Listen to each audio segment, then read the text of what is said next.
sur les tutos de Folie Ordinaire. Si vous êtes arrivé ici, c'est probablement suite à l'achat d'un de mes patrons et à une explication technique. Donc je souhaitais étoffer mes designs en proposant mes propres tutos de façon à avoir quelque chose de plus professionnel.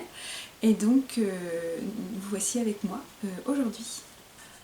Dans ce tuto, je vais vous parler du jersey double. Donc le jersey double qui permet de faire des encolures ou des bandes de boutonnage particulières, donc qui sont du coup en jersey mais qui se tiennent puisqu'il y a une espèce d'épaisseur, et quand l'on prend d'un côté on a du jersey, quand on prend de l'autre côté on a aussi du jersey, sauf que tout se tricote en une seule fois.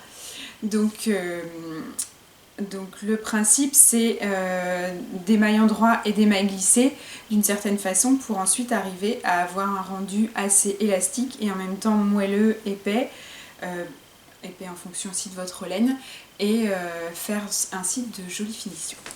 On est parti. Alors voyons comment faire du jersey double. Donc pour du jersey double, vous allez relever des mailles. Donc il faut aller voir le tuto concernant le relevage de mailles. Donc là j'ai relevé les mailles. Attention, il va vous falloir un nombre pair. Donc là j'en ai 2, 4, 6, 8, 10, 12, 14, 16, 18, 20. J'ai 20 mailles, donc j'ai bien un nombre pair. Et je vais pouvoir commencer. Donc je vais commencer là où j'ai mon fil, peu importe le sens où on commence. Donc vous allez voir, on va faire une petite bordure jersey des deux côtés qui va être assez épaisse, mais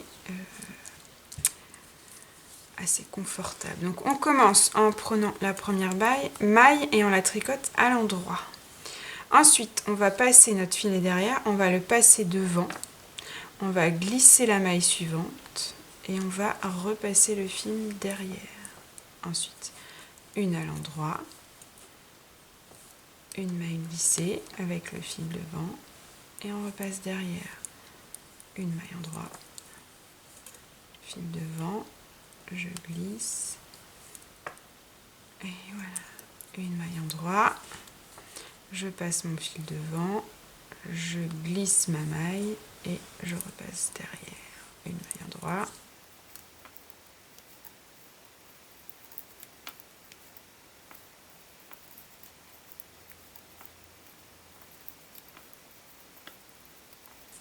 et on va comme ça donc jusqu'à la fin du rang.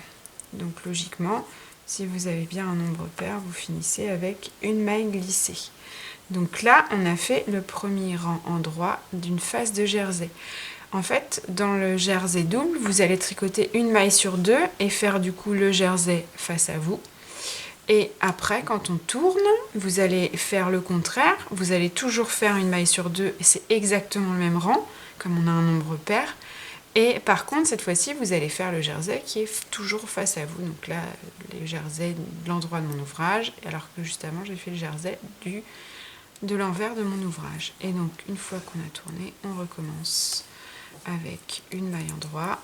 Donc là, du coup, on va tricoter les mailles qu'on a glissées au rang d'avant.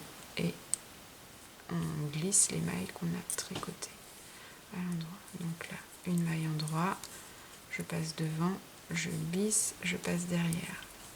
Une maille endroit, je passe devant, je glisse, une maille, je passe derrière. Une maille endroit, devant, je glisse, derrière. Une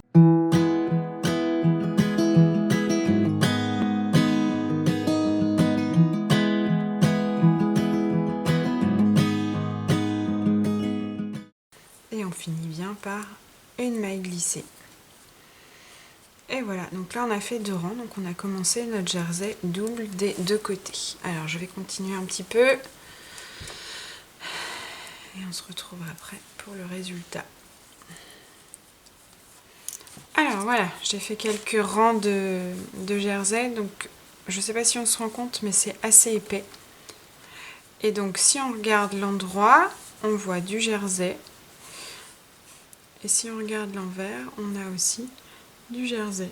Et donc il est assez épais puisqu'il est doublé en fait, mais doublé grâce à la manip. Alors vous avez vu, je vous avais dit de bien relever toutes les mailles. Pourquoi? Parce que ça resserre en fait avec le côté jersey double. Et si on étire, on voit bien les mailles. Donc ici on a la maille de l'endroit et en dessous on a la maille glissée qui est du coup endroit mais sur l'autre face. Voilà, donc ça se resserre un peu, d'où ce que je disais de relever toutes les mailles. Comment terminer? Alors, je vais vous montrer une technique simple, mais voilà. Donc moi, ce que je fais, c'est que je fais un rabattage élastique. Donc pour mon rang, je continue quand même le jersey double. Donc je fais une maille en droit. Ensuite, je passe devant, je glisse, je passe derrière.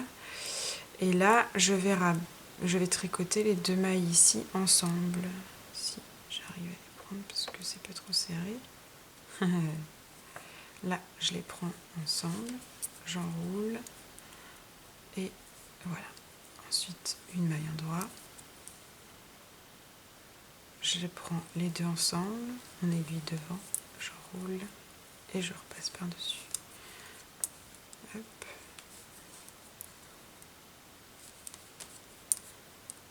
Pourquoi je fais un rabattage élastique? Parce que le jersey en droit est assez élastique, donc je veux garder ce côté-là. Donc je rabats aussi de façon élastique.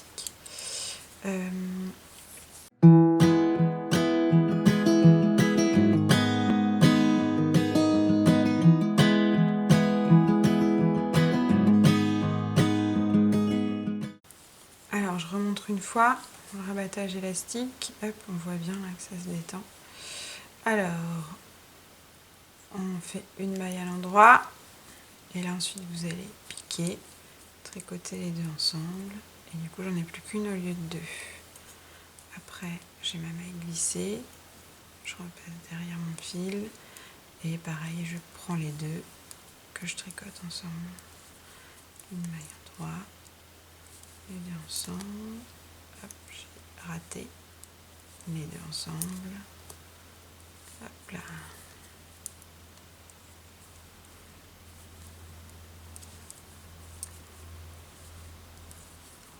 Alors attention, je le fais avec une grosse laine et des aiguilles de 5, donc forcément le rendu ne sera pas le même sur, une laine fingering, alors que là j'ai de la worsted. Hop, on arrive au bout, on arrive au bout. La dernière... non, j'aurais bien bidouillé quelque chose. Un endroit.